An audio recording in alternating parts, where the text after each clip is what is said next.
العالمين والصلاة والسلام على سيد الأمين أما بعد أعوذ بالله من الشيطان الرجيم بسم الله الرحمن الرحيم وإلى مدين أخاهم شعيبا قال يا قوم اعبدوا الله ما لكم من إله غيره ولا تنقصوا المكيال والميزان إني أراكم بخير وإني أخاف عليكم عذاب يوم محيط ويا قوم أوفوا المكيال والميزان بالقسط ولا تبخسوا الناس أشياءهم ولا تعثوا في الأرض مفسدين بقية الله خير لكم إن كنتم مؤمنين وما أنا عليكم بحفيظ قالوا يا شعيب أصلاتك تأمرك أن نترك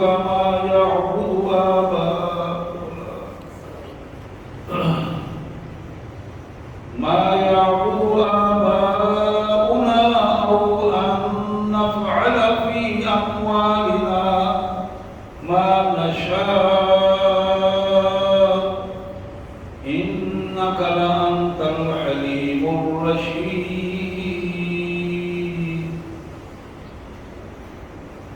آمنت بالله صدق الله العظيم اللهم صل على محمد وعلى آل محمد وبارك وسلم اللهم صل على جميع الأنبياء والمرسلين وعلى الملائكة المقربين وعلى سائر الصحابة والتابعين وعلى عباد الله الصالحين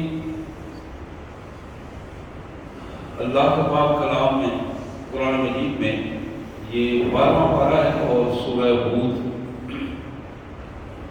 ہود کا یہ نصف سے اگلا رکوع ہے تو میں نے پورا رکوع آج ہمارے ذیل مطالعہ رہے گا. سب سے پہلے ان مبارک آیات کا سادہ سا ترجمہ اور مفہوم. اللہ کے مبارک نام سے بڑا مہربان بہت زیادہ رحم کرنے والا ہے. وَإِلَىٰ مَدْيَنَ أَخَاهُمْ شُعَيْبًا مدین کی طرف مدین کے رہنے والے لوگوں کی طرف ہم نے انہی کے بھائی شعیب علیہ السلام کو اپنا پیغمبر اپنا رسول اپنا نبی بنا کر بھیجا. قال یا قوم اعبدوا اللہ ما لکم من الہ غیرہ. انہوں نے اپنی قوم کو مخاطب کرتے ہوئے سب سے پہلی بات جو کہی وہ یہ تھی کہ تم اللہ کے بندے بن جاؤ. یا قوم اعبدوا اللہ. پیغمبروں کے دعوت کا پہلا نقطہ یہ ہے, ہر پیغمبر کی دعوت کا پہلا نقطہ یہ ہے کہ تم اللہ کے بندے بن جاؤ. یہ پہلا نقطہ ہے. ما لکم من الہ غیرہ. تمہارے نزدیک اللہ کے علاوہ کوئی بھی طاقتور نہ ہو. تمہیں طاقت کا منبع صرف اللہ کو سمجھنا چاہیے. اختیار طاقت کا صرف اللہ کے پاس ہے. وَلَا تَنْقُصُوا الْمِكْيَالَ وَالْمِيزَانَ. اپنے ناپ اور تول میں کمی نہ کیا کرو. ناپ اور تول میں کمی نہ کیا کرو. انی اراکم بخیر. اس وقت تمہاری حالت یہ ہے جو تمہیں مجھے بھی اچھی نظر آ رہی ہے. تمہاری حالت مالی طور پر تم مضبوط ہو. وَإِنِّي أَخَافُ عَلَيْكُمْ عَذَابَ يَوْمٍ مُحِيطٍ. لیکن کل جو دن آنے والا ہے قیامت کا دن, اس دن میں تمہیں عذاب میں گھرا ہوا دیکھ رہا ہوں. آج بظاہر تمہاری حالت بہتر نظر آ رہی ہے اس معاشرے میں، اس ماحول میں، دنیا داری میں تم نے جو کچھ اکٹھا کر لیا ہے، لیکن آنے والا کل جو ہے وہ تمہیں میں عذاب میں گھرا ہوا دیکھ رہا ہوں۔ وَيَا قَوْمِ أَوْفُوا الْمِكْيَالَ وَالْمِيزَانَ بِالْقِسْطِ، اے میرے بھائیوں، برادری کے لوگوں، میری قوم، میرے گاؤں شہر کے رہنے والوں، اپنے اوپر غور کرو اور ناپ تول میں انصاف کے ساتھ پورا دیا کرو اور پورا لیا کرو۔ وَلَا تَبْخَسُوا النَّاسَ أَشْيَاءَهُمْ، لوگوں کو دیتے وقت کم چیزیں نہ دیا کرو، ناپ تول میں کم چیزیں نہ دیا کرو۔ وَلَا تَعْثُوا فِي الْأَرْضِ مُفْسِدِينَ، اور زمین میں رہتے ہوئے فسادی نہ بنو، اپنی پہچان فسادی نہ بناؤ۔ جب لوگوں کے ساتھ ظلم و زیادتی کرو گے تو تم زمین کو فساد سے بھر دو گے۔ وَلَا تَعْثُوا فِي الْأَرْضِ مُفْسِدِينَ بَقِيَّتُ اللَّهِ خَيْرٌ لَكُمْ إِن كُنتُم مُؤْمِنِينَ، اللہ تبارک و تعالیٰ نے جو رزق کے حلال میں منافع تمہیں دیا ہے وہ تمہارے لیے بہت بہت بہتر ہے، بڑی برکتوں والا ہے۔ اگر تم ایماندار ہو اور ایمانداری کے ساتھ اپنے اس منافع کو سمیٹو وہ تمہارے لیے بہت بہتر ہے۔ بقیت اللہ خیر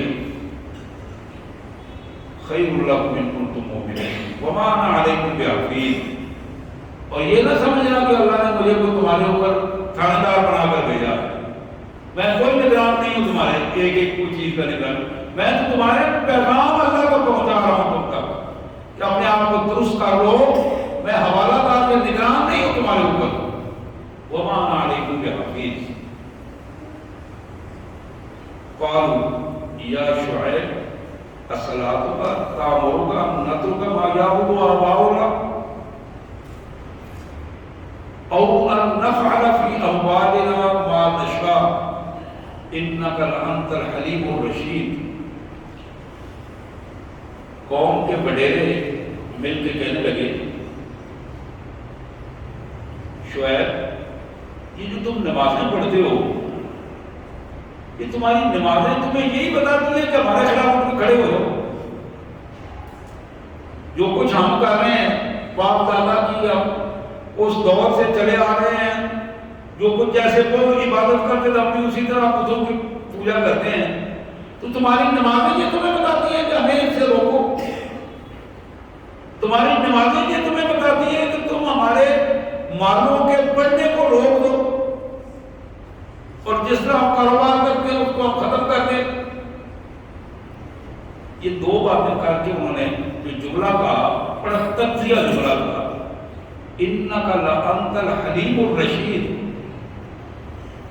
تم تو بڑے حوصلے والے اور بڑے راہبہ قسم کے بندے ہو، ایسی باتیں ہمیں بتا رہے ہو۔ یہ تجزیہ جملہ انہوں نے دو باتیں کر کے بتایا۔ جناب شعیب علیہ السلام نے اس کا جواب یہ دیا، یا قوم ارائیتم ان کنت علی بینۃ من ربی ورزقنی منہ رزقا حسنا، دیکھو تو صحیح، کائنات کے مالک نے، میرے پروردگار نے مجھے بہترین دلائل دے کر تمہارے پاس بھیجا ہے، میں اپنے دلائل کے مطابق تم سے بات کر رہا ہوں، کوئی ادھر ادھر کی سنی سنائی بات نہیں کر رہا، اللہ کا پیغام تم تک پہنچا رہا ہوں، اور اللہ تعالیٰ نے مجھے خود رزق دیا ہے، حلال رزق دیا ہے، میں تم سے کسی کے سامنے سوال نہیں کر رہا ہوں، کچھ مانگ نہیں رہا ہوں، یہ تو میرے اللہ کا کرم ہے، اس نے علم بھی مجھے دیا ہے اور رزق بھی مجھے دیا ہے۔ اب اگلا پہلو کیا ہے؟ وَمَا أُرِيدُ أَنْ أُخَالِفَكُمْ إِلَىٰ مَا أَنْهَاكُمْ عَنْهُ، جس چیز سے میں تمہیں مخالفت جس چیز کی کر رہا ہوں، روک رہا ہوں تمہیں، میری زندگی میں وہ چیزیں نہیں ہیں، جن چیزوں سے میں تمہیں روک رہا ہوں میں پہلے ان سے اپنے آپ کو میں نے بچا لیا ہے، میں نہ تو کسی بت کے سامنے سجدہ ریز ہوتا ہوں اور نہ ہی ناپ تول میں کوئی کمی کرتا ہوں، تجارت میں کوئی گھاٹے کا سودا کرتا ہوں، نہ کسی کو کم دیتا ہوں نہ کسی کو سے زیادہ لیتا ہوں. ان اريد الا الاصلاح ما استطعت وما توفیقی الا باللہ علیہ توکلت والیہ انیب.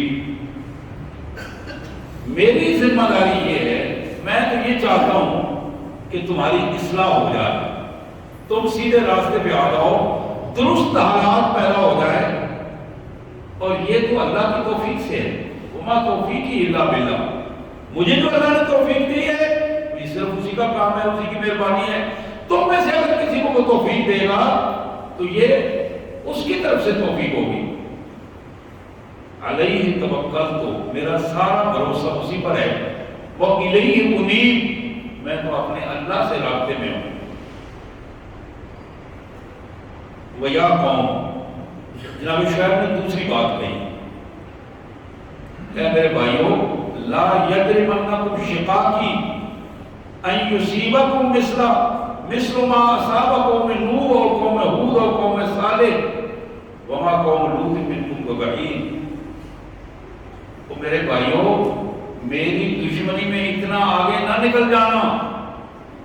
ذرا غور کیجیے اس بات پر، میری دشمنی میں اتنا آگے نہ نکل جانا کہ اللہ تعالیٰ تمہیں اس طرح پکڑ لے جس طرح قوم نوح کو پکڑا تھا، اس طرح پکڑ لے جس طرح قوم ہود کو پکڑا تھا، اس طرح پکڑ لے جس طرح قوم صالح کو پکڑا تھا. اور ہاں، یہ قوم لوط جس کے ساتھ چند ہی دن پہلے واقعہ ہوا ہے وہ کو تم سے دور نہیں ہے. یہ سارے واقعات تمہارے سامنے ہیں، تو ذرا ہوش و حواس سے اپنا کام کرنا.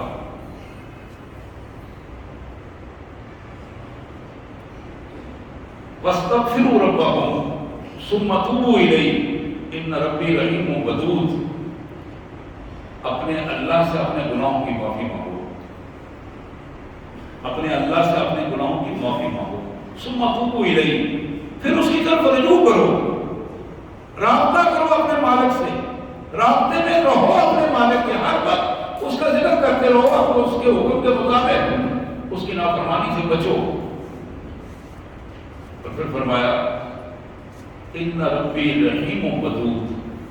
جب تم اپنے اللہ سے رابطے میں رہو گے تو میرا رب تو بڑا مہربان اور بڑی محبتیں کرنے والا، میرا رب بڑی محبت کرنے والا، رحمتیں کرنے والا، بڑا مہربان ہے.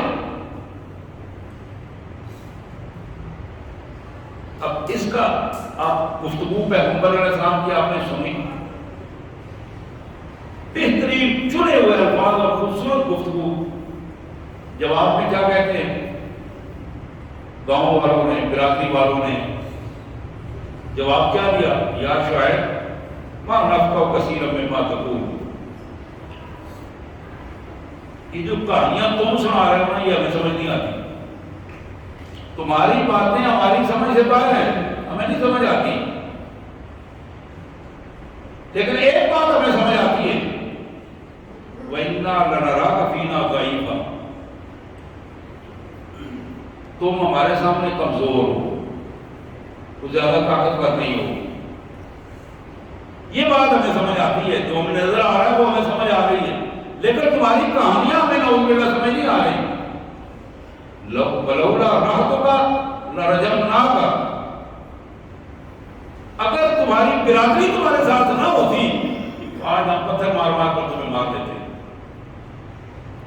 وَمَا أَنْتَ عَلَيْنَا بِعَزِيزٍ، پر تو اتنا طاقتور نہیں تھا کہ تم ہم سے بدلہ لے لیتا اور ہم سے ہمارے سامنے اپنی طاقت کا اظہار کر لیتا. اب یہ وہ بدتمیزی اور غرور کی انتہا تھی جو کسی بھی برادری، گاؤں کی وڈیروں کی طرف سے بدتمیزی کی انتہا ہوتی ہے کہ کسی کو یہ کہہ دینا کہ تم کمزور ہو اور میں طاقتور ہوں اور میں تمہاری کمزوری کا فائدہ اٹھا کے تمہیں مار دوں گا، ختم کروا دوں گا. یہاں اسی کیفیت کو جناب شعیب علیہ السلام نے بڑی خوبصورت بات کہی، یا قوم اراہتی اعز علیکم من اللہ.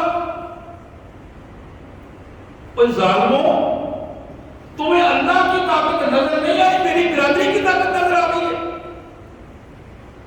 تمہیں میری برادری نظر آئی ہے، اس سے ڈر کر تم میری طرف نہیں آئے ہو، لیکن تم اللہ سے کیوں نہیں خوف کھاتے ہو؟ طاقت تو ساری اللہ کے پاس ہے۔ وَاتَّخَذْتُمُوهُ وَرَاءَ ظَهْرِيًّا، تم نے اللہ کی بات کو پیچھے پھینک دیا، کچھ پیچھے پھینک دیا۔ اور سن لو، ان ربی بما تعملون محیط، تم جو بھی حرکتیں کر رہے ہو میرا مالک تمہیں گھیرے ہوئے، ایک ایک چیز، ایک ایک حرکت پوری طرح نوٹ ہو رہی ہے۔ وَيَا قَوْمِ اعْمَلُوا عَلَىٰ مَكَانَتِكُمْ إِنِّي عَامِلٌ، تم اپنی جگہ پر عمل کرتے ہو جو کچھ کر رہے ہو، اگر بدلنا نہیں چاہتے ہو تم اپنا کام کرو، میں اپنا کام کر رہا ہوں۔ سوف تعلمون من یاتی عذاب یخزیہ، بہت جلد سامنے آ جائے گا نتیجہ بہت جلد سامنے آ جائے گا، تم خود اپنی آنکھوں سے دیکھو گے کہ کس قوم جو ہے وہ ذلت کے عذاب سے دوچار ہوتا ہے۔ ومن هو کاذب، اور کون جھوٹا ہے، وارتقبوا انی معکم رقیب، انتظار کرو اللہ کے حکم کا، اور میں بھی اپنے اللہ کے حکم کا انتظار کر رہا ہوں کہ وہ کیا فیصلہ کرواتا ہے۔ یہ آخر میں دو آیات اللہ نے ارشاد فرمائی۔ اللہ فرماتے ہیں ولم، ان ساری گفتگو کے بعد پوری کہانی سن لیا میں، ولما جاء امرنا نجینا شعیبا والذین آمنوا معه برحمت منا، جب ہم نے قوم شعیب کو، مدین والوں کو تباہ کرنے کا پروگرام بنا لیا، تو پھر ہم نے شعیب علیہ السلام اور ان کے ایمان والے ساتھیوں کو اپنی رحمت کے ساتھ بچا کے وَأَخَذَتِ الَّذِينَ ظَلَمُوا الصَّيْحَةُ فَأَصْبَحُوا فِي دِيَارِهِمْ جَاثِمِينَ، اور ان ظالموں کو جنہوں نے پیغمبر کی بات کو رد کر دیا تھا، ان کو اپنے قابو کر لیا، اور قابو کرنے کا طریقہ کیا تھا؟ وہ اپنے اپنے گھروں میں سوئے ہوئے تھے، رات کو ایک بہت چمگاڑنے کی بڑی طوفانی آواز آئی، اس طوفانی آواز اور حادثے نے تیس نیس کر کے رکھ دیا ہر چیز کو۔ فَأَصْبَحُوا فِي دِيَارِهِمْ جَاثِمِينَ، اور صبح ہر گھر میں اونتے منہ الٹے منہ پڑے ہوئے تھے، اور کوئی بھی سیدھے انداز میں، کوئی ایک فرد بھی سیدھے انداز میں نہیں پڑا ہوا تھا۔ اور پھر فرمایا تَعَلَّمْ يَغْنُوا فِيهَا،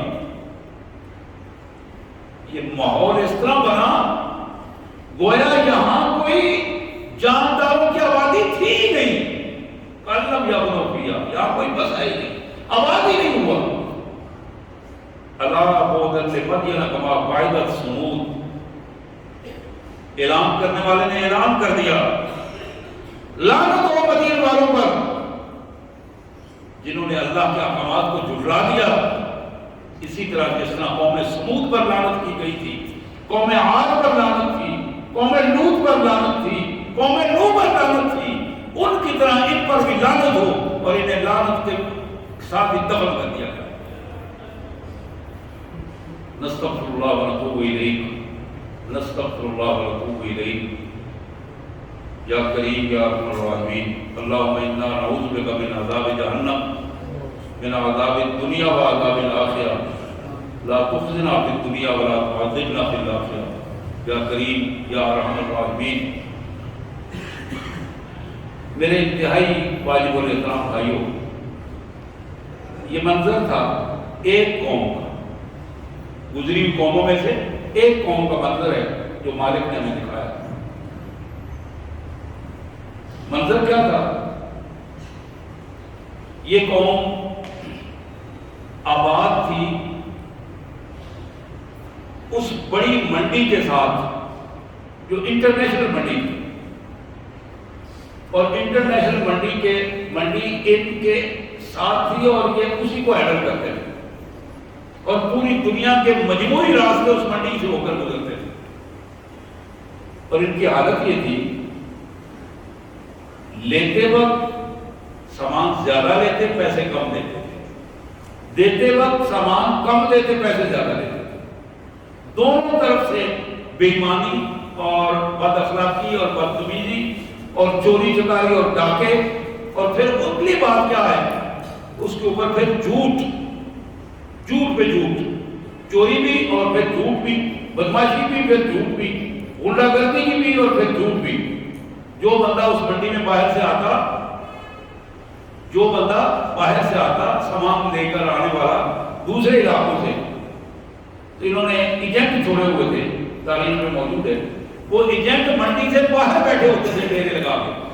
کیوں ہی کو بندہ آتا تو پہلے اس سے ملتے کتنے کا سامان ہے بھائی، وہ 10,000 کا سامان ہے، انہوں نے 2,000 میں سودا کر دیا، 4,000 میں سودا کر دیا، آدھے میں سودا کر دیا. اس قسم کی حرکات کہ مال کو منڈی میں آنے ہی نہیں دینا، مقابلے میں آنے ہی نہیں دینا، اور باہر سے ہی اس کو فارغ کر دینا.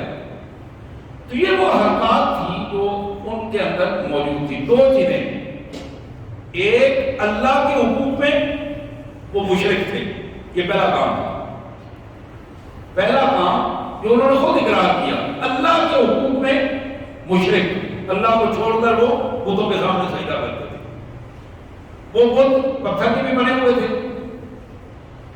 وہ بت خود ساختہ لکڑی کے بھی بنے ہوتے تھے، وہ بت ان کے اندر بھی تھے، اندر جس طرح ہمارے اندر بھی بت بنے ہوئے ہیں، انہوں نے بھی اسی طرح پالے ہوئے تھے. ہمارے سامنے بھی برادری کے بت ہیں، ہمارے سامنے بھی پیسہ کا بت ہے، ہمارے سامنے بھی بڑی بڑی بلڈنگوں کے بت ہیں، ہمارے سامنے بھی جاگیرداری کا بت ہے، صنعت کاری کا بت ہے، ہمارے سامنے بھی بدماشی اور غنڈہ گردی کا بت ہے. یہ بڑے بڑے عجیب عجیب قسم کے بت ہیں جو نئے دور میں نئے انداز میں نکالے جا رہے ہیں. اسی طرح ان کے ہاں بھی یہ سب سے بڑا جرم، پہلا جرم ان کا یہ تھا کہ وہ بت پرستی میں مبتلا تھے. اب ہمارے ذہن میں یہ آتا ہے کہ بت پرستی تو وہی ہوتی ہے نا کہ جو کسی کے سامنے اس نے پتھر کا بت بنا کے رکھ لیا، وہی آج بھی اگر وہ ہو تو بت پرستی ہے. یہ باقی بت ہمیں بھول جاتے ہیں، جو جن بتوں کو ہم پوجتے ہیں ان کو ہم بت نہیں سمجھتے. قرآن میں دو بت پرستی کے اور مشرکانہ دو رویے بتائے. ایک رویہ یہ ہے کہ من دون اللہ، اللہ کو چھوڑ کر اس کے مقابلے میں دوسروں کے سامنے سر جھکا دینا، اللہ کی بات نہیں ماننی، دوسروں کی بات ماننی ہے. ایک یہ پہلو ہے. یہ بڑے سادہ سادہ مشرک ہیں جو کھل کے اس کا اظہار کرتے ہیں، کلمہ نہیں پڑھتے، مسلمان نہیں ہیں، وہ کسی سطح پر انہوں نے اقرار نہیں کیا. یہ ہے من دون اللہ، اللہ کے علاوہ. دوسرا پہلو جو قرآن میں بتاتا ہے وہ ہے مع اللہ، اللہ کو ساتھ ملا کر بت پرستی کرتے ہیں. یعنی کلمہ پڑھنا ہے، لا الہ الا اللہ، ایاک نعبد و ایاک نستعین، ہر نماز کے ہر رکعت میں پڑھنا. یہ عجیب قسم کی کیفیت ہے. کلمہ بھی پڑھنا ہے، لا الہ الا اللہ، اشہد ان لا الہ الا اللہ وحدہ لا شریک لہ، اور پھر بت پرستی بھی کرنی ہے، ساتھ ملا کے کرنی ہے. قبروں کے سامنے سجدہ بھی کرنا ہے اور پھر لا الہ الا اللہ بھی پڑھنا ہے. تو اس کیفیت میں اس کو کہتے ہیں مع اللہ، اللہ کو ساتھ ملا کر، یعنی اللہ کو بھی ماننا ہے اور اس کے ساتھ دوسروں کو بھی ملا کر بت پرستی کا ایسا نمونہ پیش کرتے ہیں. ان دونوں کو حرام قرار دیا گیا، حرام قرار دیا گیا. اور اگر ان دونوں حالتوں میں بندہ مر جاتا ہے، شرک کی ان دونوں حالتوں میں، من دون اللہ میں یعنی اللہ کو چھوڑ کر دوسروں کی پرستش کرنا، اس حالت میں موت آ جائے، یا اللہ کے ساتھ ملا کر کلمہ پڑھتے ہوئے قبروں کے سامنے جھک جانا، کلمہ پڑھتے ہوئے انسانوں کے پاؤں کو ہاتھ لگانا، مشرکانہ عمل ہے. آپ کہیں گے پاؤں کو ہاتھ لگانا کیا ہوتا ہے؟ مشرکانہ عمل ہے. اللہ کے رسول صلی اللہ علیہ وسلم نے فرمایا کہ جو انسان کسی محفل میں آتا ہے اور اس کے ذہن میں یہ بات ہے کہ میرے آنے پر لوگ اٹھ کے کھڑے ہو جائیں، میرا استقبال کریں، آپ نے فرمایا وہ ملعون ہے. وہ لانتی ہے جو اللہ کے بندوں کو اپنے سامنے جھکانے کی کوشش کرتا ہے۔ تو اس کیفیت میں یہ بات ذہن میں رہنی چاہیے کہ جو بندہ بندوں کے سامنے جھک جائے، مرے ہوئے بندے ہوں یا جیتے ہوئے انسان، اور پھر ان کے ساتھ کلمہ بھی پڑھے، نمازیں بھی پڑھے، اذانیں بھی دے، تکبیریں بھی پڑھے، حج بھی کرے اور بیت اللہ میں بیٹھ کر ٹیلی فون کر کے کہے کہ بیمار ہو گئے ہوئے، مہربانی کر کے دادا صاحب جائیں دیکھ جا کے چڑھاؤ اور دعا بھی کرنا، وہاں میرے لیے دعا کرنا جس سے ٹھیک ہو جائے، کعبۃ اللہ میں بیٹھ کر۔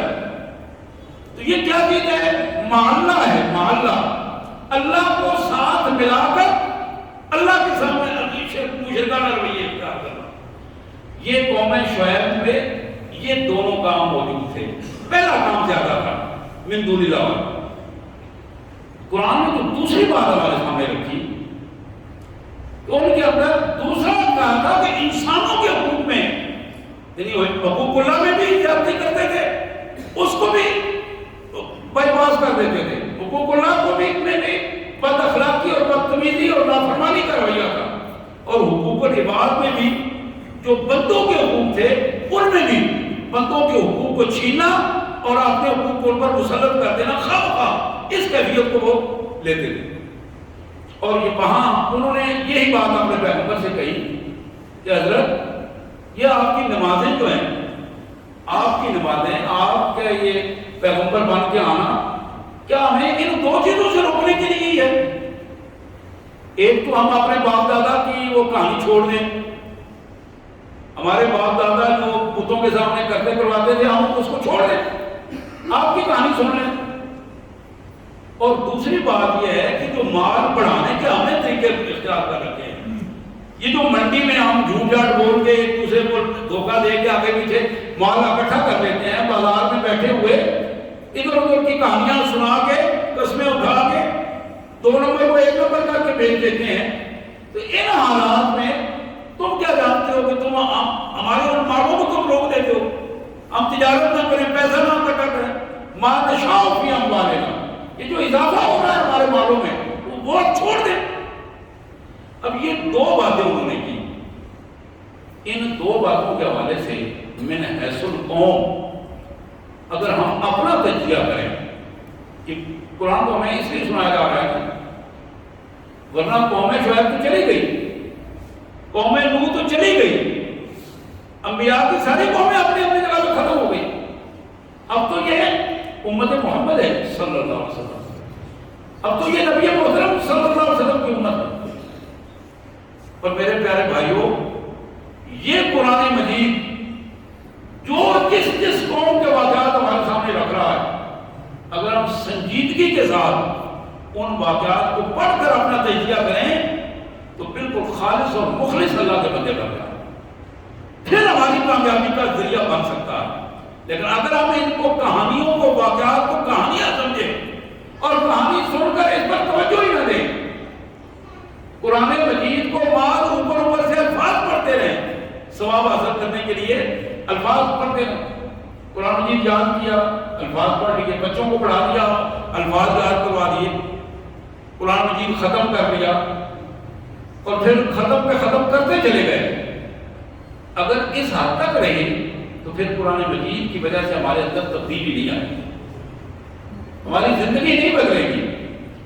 ہم قرآن مجید تو اس لیے نازل کیا گیا تھا کہ ہماری زندگی بدلے،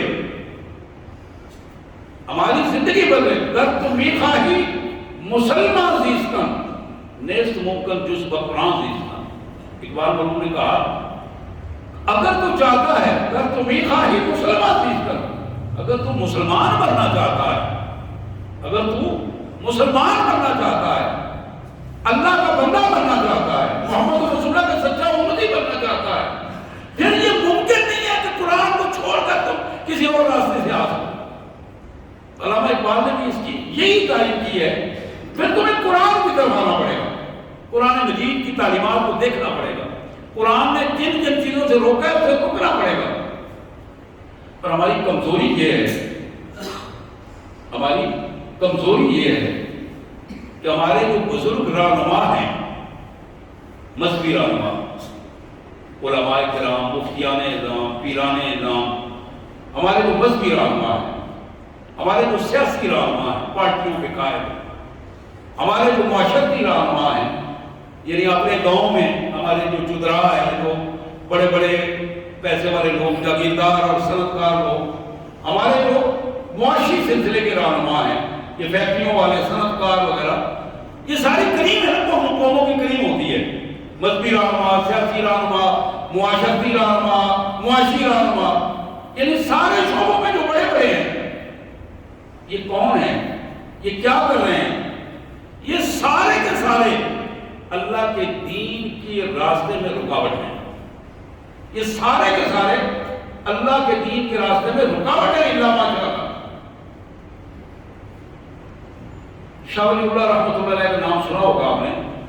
شاہ ولی اللہ رحمۃ اللہ علیہ یہ وہ عظیم ہستی ہے جنہوں نے بر صغیر پاک و ہند میں سب سے پہلے قرآن مجید کا ترجمہ کیا اور قوم کو بتایا کہ قرآن کی طرف آؤ، اس کو سمجھنے کی کوشش کرو.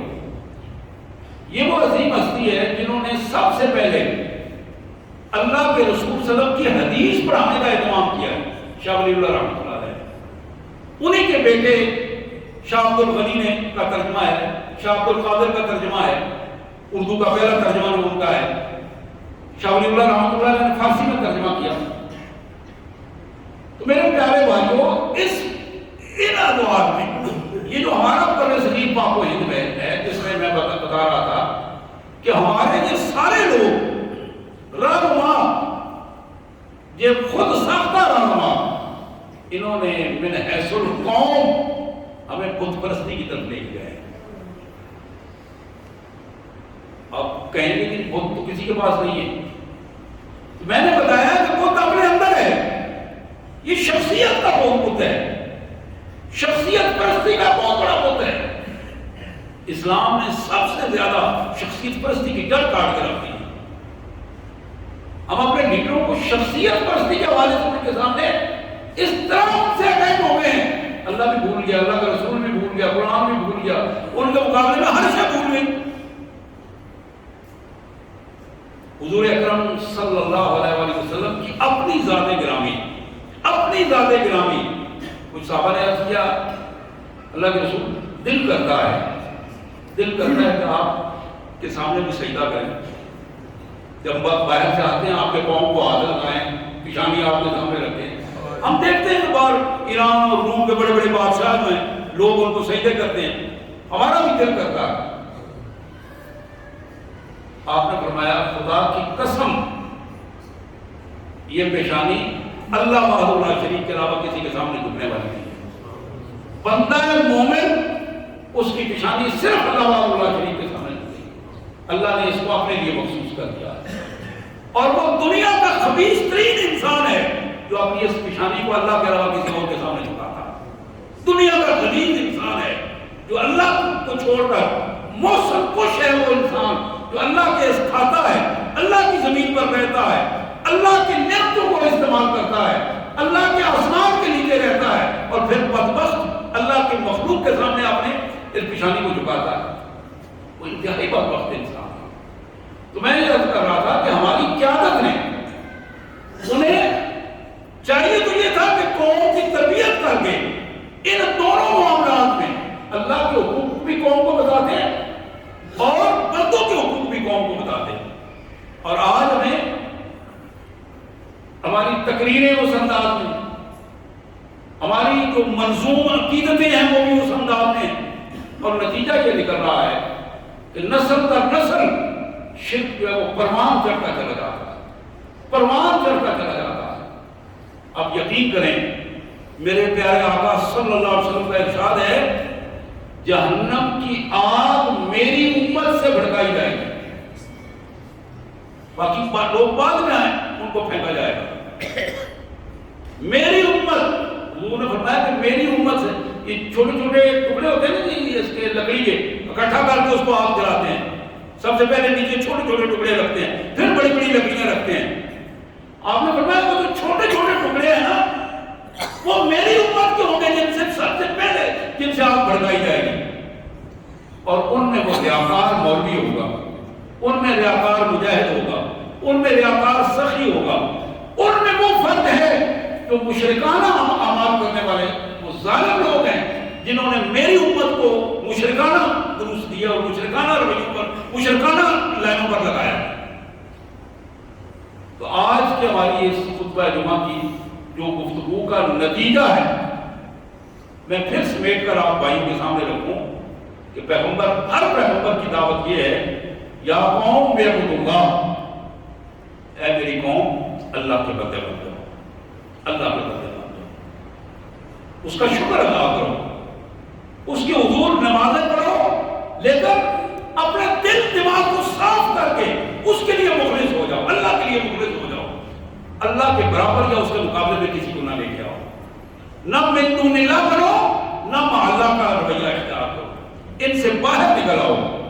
اور پھر دوسرا پیغام یہ ہے آج کے ساری گفتگو کا، اپنے مالوں کو حلال اور طیب بناؤ، اپنے کاروبار کو حلال اور طیب بناؤ، جتنا حلال اور طیب بناؤ گے اللہ تعالیٰ اتنی برکتیں تمہارے مال میں دے گا، اتنی سعادتیں تمہیں ملے گی۔ جتنا مال حرام ہوگا وہ بظاہر نظر تو زیادہ آ رہا ہوگا لیکن وہ ذلت اور رسوائی کا نمونہ بن جائے۔ اللہ سے دعا ہے اللہ تعالیٰ عمل کی توفیق عطا فرمائے۔ وآخر دعوانا الحمد للہ رب العالمین۔